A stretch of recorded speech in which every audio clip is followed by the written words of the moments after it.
साध्वी प्रज्ञा सिंग ठाकूर यांना टॉर्चर केलं गेलं होतं। त्यामुळे त्यांची प्रकृती देखील खालावली होती। याबद्दल सुनावणीमध्ये कधी चर्चा झाली का? काय सांगाल? होय होय हो, एकदा नाही, ज्यावेळी नाशिक कोर्टामध्ये रिमांडमध्ये घेऊन जात होते, कोर्टामध्ये त्यावेळी पण त्यांनी ऍप्लिकेशन केलेले आहेत. त्यावेळी पण नाशिक कोर्टामध्ये, सीजीएम कोर्टामध्ये पण त्यांनी हे केलेले आहेत, अफिडेव्हिट फाईल केलेले आहेत. कोर्टामध्ये त्या ग्राउंडवर ऍप्लिकेशन फाईल केलेले आहेत.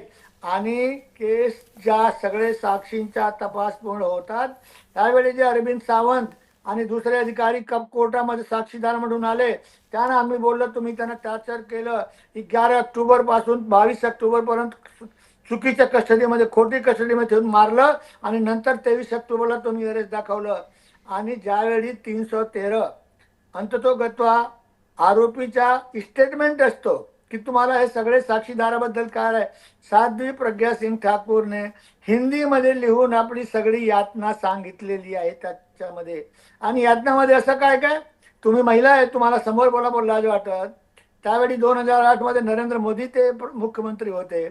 तुम्ही त्याच्याबरोबर शारीरिक संबंध किती वेळी केलं, अमुकाबरोबर कसे, मी सगळ्यांचं नाव घेत नाही, तुम्हाला किती पैसे दिलं, तुम्ही अमुका अमुकाचे नाव घ्या की त्यांच्या सांगण्यावरून तुम्ही बॉम्बस्फोट केलं.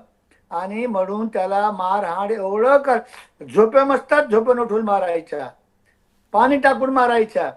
आणि अंततोगत्वा ताई, सगळे अधिकारीचं मी नाव नाही घेत नाही, ते चुकीचं होईल, बोलले याला नंगा करून मारा असं नाही ऐकणार आहेत, निर्वस्त्र करून मारलेलं आहे, चार बाजू से 5 ऑफिसर घेरून. हे सगळे मी सांगत नाही, कोर्टाच्या रेकॉर्डमध्ये त्यांनी लेखी हिंदीमध्ये आपली यातना सांगितलेली आहे, आज सांगत नाही. हे ऐकतानाच एवढं भयंकर वाटतंय। आणि कोर्टामध्ये या संदर्भात स्टेटमेंट वाचलं ना, स्टेटमेंटमध्ये ते हिंदीमध्ये ज्यावेळी मला लिहून दिलं ना, मी रडत होतो.